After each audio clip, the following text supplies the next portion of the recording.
आम का गुलाब जामुन बनाना बहुत आसान है और बनाने के बाद आप कह नहीं सकते हैं कि ये आम का गुलाब जामुन है। आम फलों का राजा कहा जाता है, लेकिन यह गुलाब जामुन इसे बनाने के लिए ज़्यादा खर्च भी नहीं करना पड़ता है। बस आम का पल्प लेना है और उससे यह गुलाब जामुन बहुत ही टेस्टी बन के तैयार होती है। इस गुलाब जामुन को एक बार खाएंगे तो इसके दीवाने हो जाएंगे। हेलो एवरीवन, कैसे हैं आप सब? उम्मीद करती हैं अच्छे होंगे। आज यूनिकिता किचन में हम बना रहे हैं मैंगो गुलाब जामुन। यह गुलाब जामुन खाने में तो टेस्टी होता ही है और बनाना भी बहुत आसान है। यह 10 मिनट में गुलाब जामुन बन के तैयार हो जाता है। मैंने 2 चम्मच घी लिया है। घी को रख दिए कढ़ाई में, यह गर्म हो रहा है। तब तक आम का पल्प निकाल ले रहे हैं। इसको मैंने कम कर दिया है।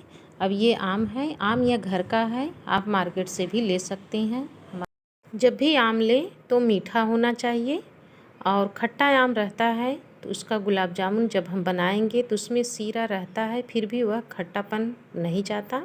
मीठे आम का गुलाब जामुन बहुत अच्छा बनता है और इसमें चीनी की मात्रा भी कम डाली जाती है और खट्टा रहने पर चीनी की मात्रा ज़्यादा बढ़ाना पड़ेगा। इसलिए जब भी लें मीठा आम लें, इससे गुलाब जामुन बहुत अच्छी बनेगी। मैंने 2 आम लिया है। इसका पल्प इस तरह से निकाल लीजिए और इसे बीच में कट करके सारे पल्प को निकाल लीजिए। इसे चाकू की सहायता से या फिर चम्मच से इस पल्प को निकाल लेंगे। बहुत आराम से यह निकल जाता है। मैं चाकू से निकाल रही हूँ, इसको देख रहे हैं। इसी तरह से सारे पल्प को निकालना है। अब एक जाल ले लीजिए, उसमें इसे बढ़िया से ग्राइंड कर लीजिए। जितना अच्छा हम ग्राइंड करेंगे उतना बढ़िया स्मूथ बन के तैयार होगा। अगर इसमें गुठलियाँ हैं, थोड़ा बहुत लम्स रह जाते हैं तो उसे छन्नी से छान लीजिए। कोशिश करिए इसे ग्राइंड करने के लिए। ग्राइंड अगर हो जाता है तो टाइम बच जाता है, उसे छानने की ज़रूरत नहीं रहती। इसी तरह से आम के पल्प को बढ़िया से ग्राइंड कर लीजिए। इधर 2 चम्मच घी मेरा गर्म हो गया है। अब इसमें ऐड कर दीजिए और इसे बढ़िया से चलाते रहिए। जो पल्प लगा है जार में, उसमें थोड़ा सा पानी डाल करके उसे निकाल लीजिए। इस तरह से जब हम इसे पकाते हैं तो आम का पल्प पक जाता है। जो एक्स्ट्रा पानी रहता है वह ख़त्म हो जाता है। उसके बाद हम इसमें इसे लगातार चलाते रहेंगे, नहीं तो नीचे पकड़ने का चांस रहता है। इसे जैसे जैसे चलाते जाएंगे यह गाढ़ा थिक होता जाता है। इसे बहुत गाढ़ा नहीं बनाना है, केवल थोड़ा सा पक जाए, यानी 2 मिनट तक इसे पकाना है। 2 मिनट जब हम पकाते हैं तो इसमें बहुत अच्छे से गाढ़ा हो जाता है और कलर भी देख रहे हैं बहुत अच्छा पीला आया है। इसमें कोई कलर नहीं डालना है, आम तो वैसे ही कलर में है। जो एक्स्ट्रा पानी था वह जल गया। अब यह बहुत अच्छे से पल्प भी पक गया है।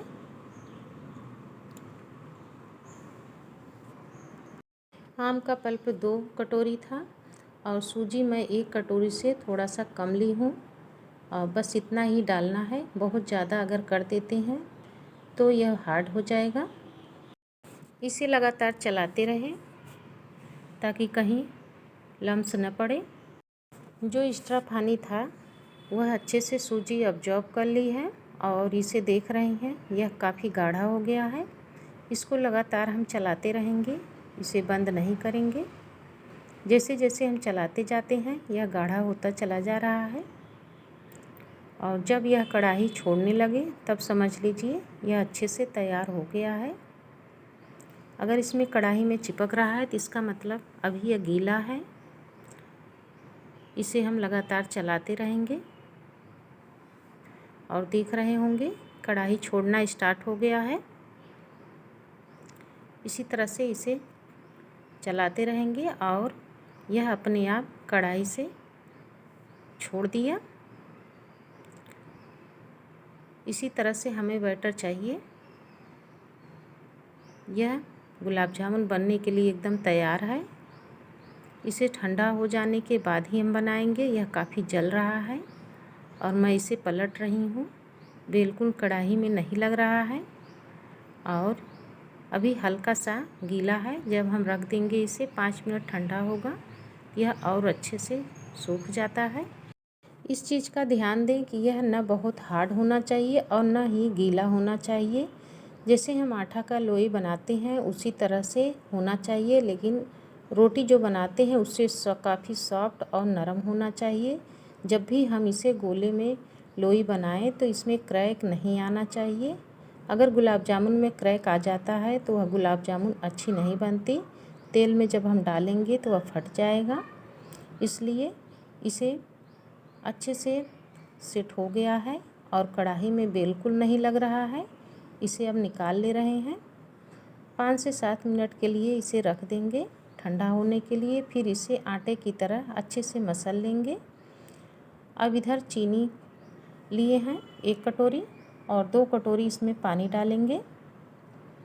जब भी गुलाब जामुन बनाते हैं तो 1 कटोरी पानी और 1 कटोरी चीनी डाल करके बनाते हैं, लेकिन यह आम का पल्प डाला गया है इसलिए यह मीठा है और यह खट्टा आम नहीं है, तो बहुत मीठा चाशनी नहीं बनाना है। गुलाब जामुन अक्सर देखते हैं मेवे का बनता है या फिर सीमा पाउडर का बनाएं या फिर खोए का बनाएं, तो उसमें जितना हम पानी डालते हैं उतना चीनी डालते हैं, लेकिन इसमें ऐसा नहीं है। इसमें हम 1 कटोरी चीनी डालेंगे तो 2 कटोरी पानी डालेंगे, क्योंकि आम का पल्प मीठा है और यह अब्जॉर्ब कर लेता है मीठापन को, इसलिए इसमें ज़्यादा चीनी भी नहीं पड़ती है। और जो हमने आम का पल्प को और सूजी को अच्छे से पकाया है उसमें आप चाहें तो 1-2 चम्मच मिल्क पाउडर भी ऐड कर सकते हैं। इससे फ्लेवर बहुत बढ़िया आता है। मैंने तो कुछ भी नहीं डाला है, आप चाहें तो इसमें मिल्क पाउडर डाल सकते हैं, इससे फ्लेवर और अच्छा आएगा। इसमें मिल्क पाउडर मैंने नहीं डाला है, केवल 1 चम्मच इलायची पाउडर ऐड किए हैं। और इसी तरह से छोटे छोटे लोइयाँ काट लेंगे और इसको गोले में बनाएंगे या फिर लंबे में बनाएं। इसमें 1 किशमिश ऐड करेंगे अंदर। जैसे जैसे हमारी किशमिश फूलती है उसी तरह से यह गुलाब जामुन भी फूल करके तैयार होता है। किशमिश अंदर डालते हैं तो इसे फुलाने में काफ़ी मदद मिलती है। यदि किशमिश नहीं पसंद है तो इसमें थोड़ा सा पिस्ता या बादाम भी डाल सकते हैं, लेकिन किशमिश डालने से आप इसका रिजल्ट देखेंगे, यह बहुत अच्छा फूल करके तैयार होता है और इसमें अंदर तक सीरा भर जाता है। जो चाशनी मैं बना कर रखी हूँ, जब यह फूल जाता है तो यह अपने आप चाशनी को अब्जॉर्ब कर लेता है। और देख रहे हैं कितना अच्छा चिकना बना हुआ है, इसमें क्रैक बिल्कुल नहीं है। इसी तरह से दबा करके 1-1 किशमिश इसमें ऐड करेंगे और ऊपर से इसको इस तरह से बंद कर देंगे। यह जैसे जैसे गर्म होता जाएगा किशमिश अपने आप फूलता जाएगा, और जब किशमिश फूल रहा है तो गुलाब जामुन ये जो बनाए हैं बहुत अच्छे से फूल करके तैयार होती है। इसे बहुत ज़्यादा मदद मिलती है। एक बार इस तरह से बना करके देखें, बहुत अच्छा गुलाब जामुन बन के तैयार होता है। आपने गुलाब जामुन तो बहुत खाई होंगी, लेकिन आपने मेवा उसमें डाला हुआ पिस्ता बादाम या फिर मिश्री डाली हुई खाए होंगे, लेकिन एक बार इस तरह से डाल करके किशमिश देखिए, बहुत अच्छा यह बन के तैयार होता है और मीठा भी ज़्यादा नहीं रहता है। इसी तरह से सारी गोलियां बना लेंगे। उसके बाद कढ़ाई में ऑयल डालेंगे।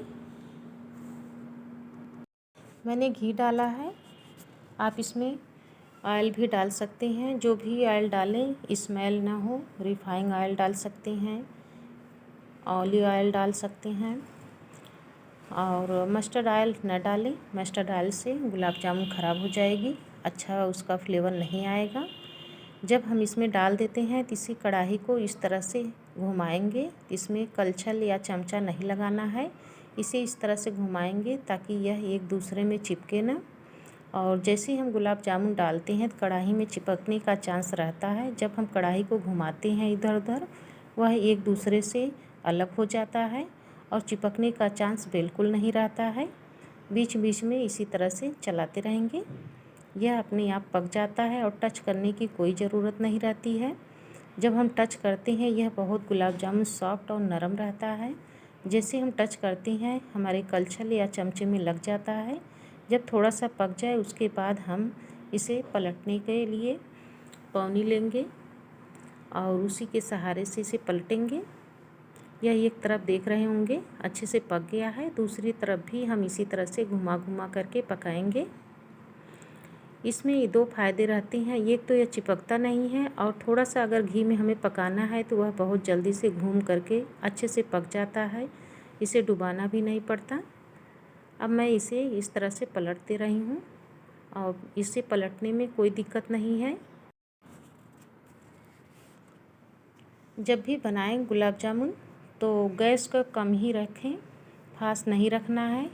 आप चाहे मैंगो गुलाब जामुन बनाते हो या फिर मावे का गुलाब जामुन बनाए या फिर पाउडर का कोई गुलाब जामुन बना रहे हैं तो भी गैस को कम करके ही बनाएं तो अच्छी गुलाब जामुन बनती है, नीचे तक अंदर बहुत अच्छे से पक करके तैयार होती है। अगर गैस को फास्ट कर देते हैं ऊपर तो पक जाता है, नीचे कच्चा रह जाता है। इसे आराम आराम से जब हम पकाते हैं तो अंदर तक पक जाने के बाद इसमें चाशनी बहुत अच्छे से भर लेती है। इसका खास यही है कि इसको हम जितने आराम से पकाएंगे गुलाब जामुन उतनी अच्छी और टेस्टी बन के तैयार होगी। अब यह गुलाब जामुन बन गई है और इसको देख रही हैं यह कड़ा भी हो गया है, इसका कलर भी चेंज हो गया है। अब इसे पौनी की सहायता से इस तरह से निकाल लेंगे। जो चाशनी मैंने बना करके रखी है उसमें इसे डाल देंगे। इसी तरह से सारे गुलाब जामुन को निकाल करके ऐड करेंगे। यह बहुत अच्छी बन के तैयार हुई है। 10 से 15 मिनट के बाद एक बाउल में निकाल लीजिए और इसे फ्रीज में रख दीजिए। जब मन कहे इसे निकाल करके एक पीस या 2 पीस ले करके खा सकते हैं। बच्चे बड़े सब इसके खाने के बाद पूछेंगे ज़रूर कैसे बनाया है। यह बहुत अच्छी गुलाब जामुन बन के तैयार हुई है। इसका कलर कितना अच्छा आया है, जैसे मैंगो का पल्प है उसी तरह से पीला पीला इसका कलर आया है और बहुत बढ़िया गुलाब जामुन बन के तैयार हुई है। इसे मेहमानों को भी खिलाएंगी, वो भी पता नहीं कर पाएंगी ये कैसे बनाया गया है, किस चीज़ का बना हुआ है। इसमें फ्लेवर मैंगो का आता है और इलायची का बहुत अच्छा बना है और रस से पूरा भरा हुआ है। आप देख रहे होंगे कितना अच्छा। यह बहुत ही स्पंजी सॉफ्ट और नरम है और पूरा जूस से भरा हुआ है। इसमें आप देख पा रहे होंगे बहुत अच्छा रस भरा हुआ है। इस गुलाब जामुन को एक बार बनाएंगे तो बार बार बनाने का मन कहेगा और खाने के लिए तो पूछिए मत, जो खाएगा इसे बार बार खाने के लिए यही गुलाब जामुन मांगेंगे। यह गुलाब जामुन में बहुत ज़्यादा खर्च भी नहीं लगता और यह बहुत अच्छी टेस्टी बन के तैयार हुई है। सिर्फ सूजी और मैंगो से बना हुआ है। बहुत अच्छी गुलाब जामुन बन के तैयार हुई है। धन्यवाद।